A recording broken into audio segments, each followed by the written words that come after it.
La masculinité toxique en 2 minutes. Bâtard. OK.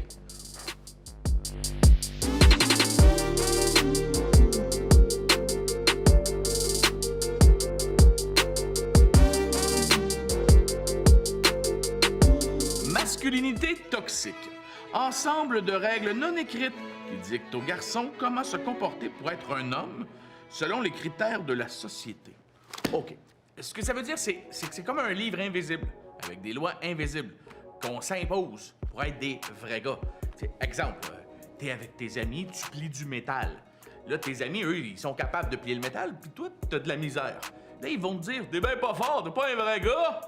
Là, toi, tu vas retourner chez toi en disant, aïe, aïe, être un vrai homme, c'est être fort. Là, tu vas ouvrir la télé, puis tu vas te rendre compte que tous les super-héros qu'on te montre, c'est des messieurs super musclés, extrêmement forts. Là, tu vas aller te coucher, puis tu vas te dire, oh, si je suis pas fort, ça veut dire que je suis pas un vrai homme.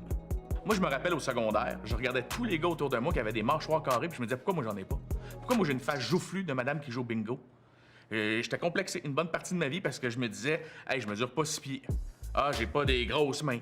Ah, j'ai pas de six-pack. Et tout le long, ça me rentrait dans la tête en me disant, faut que je sois un vrai gars. Faut que je sois un vrai gars. Ben, rentre pas là, mon homme. La masculinité toxique n'est pas que l'apparence physique ou avoir l'air fort, ton ossature. Non. Ça peut être psychologique aussi. Exemple, quelqu'un pleure. Puis là, on lui dit, hey, arrête de pleurer, maudit fif. Pourquoi il dirait ça? C'est ridicule de dire ça. On dit pas ces choses-là. On l'a accepté trop longtemps. T'as le droit de pleurer, mon ami, si t'es en peine d'amour. T'as le droit de pleurer si le gars ou la fille sur qui tu trippes pas sur toi. T'as le droit de pleurer parce que t'as pas eu des bonnes notes. T'as le droit de toutes les émotions que tu vis, t'as le droit de les vivre. Ce livre-là, imaginaire, rempli de règlements que je considère stupides, n'a pas sa place. T'as le droit de vouloir une chambre rose.